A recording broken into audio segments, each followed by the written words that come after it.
Mike Gonzalez of the Heritage Foundation. Thank you.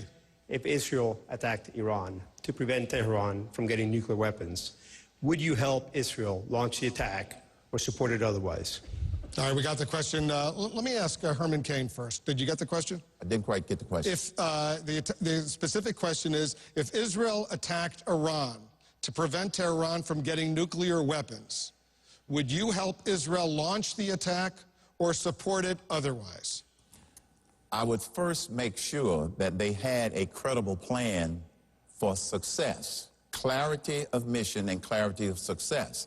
Remember, when you talk about attacking Iran, it is a very mountainous region. The latest reports say that there may be 40 different locations, and I would want to make sure that we had a good idea from intelligence sources where these are located, and if Israel had a credible plan that it appeared as if they could succeed, I would support Israel, yes. And in some instances, depending upon how strong the plan is, we would join with Israel for that if it was clear what the mission was and it was clear what the definition of victory was. Congressman Paul, would you support Israel and help Israel in such an attack? No, I wouldn't do that. But there'd be good reasons, because I don't expect it to happen, because, you know, the Mossad leader that just retired said it would be the stupidest thing to do in the world. And it's a big argument over in Israel. They're not about to do this. They've just polled 40 major experts on foreign policy here by the National Journal. Not one of them said there should be a unilateral attack on the sites in Iran. So that's not going to happen. And if it did, you're supposing that if it did, why does Israel need our help? We need to get out of their way. I mean, we interfere with them. We interfere with them when they deal with their borders, when they want to have peace treaties. We tell them what they can do because we buy their allegiance and they sacrifice their sovereignty to us. And then they decide they want to bomb something.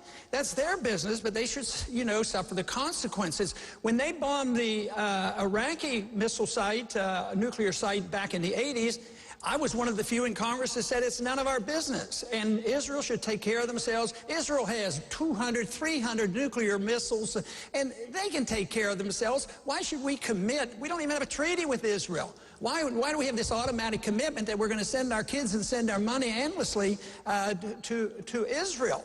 So I think they're quite capable of taking care of themselves. I think we do detriment. Just think of all the money we gave to Egypt over 30 or 40 years. Now look, we were buying friendship. Now there's a civil war. They're less friendly to Israel. That whole thing is going to backfire once we go bankrupt and we remove our troops. So I think we should be very cautious in our willingness to go to war and send troops without a proper declaration by the U.S. Congress. Let me let Herman Cain respond. Thank you.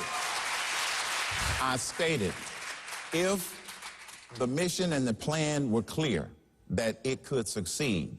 But I pointed out that that is highly unlikely given the terrain, the mountainous terrain in Iran. But here's the other reason that we should help Israel in an initiative like that.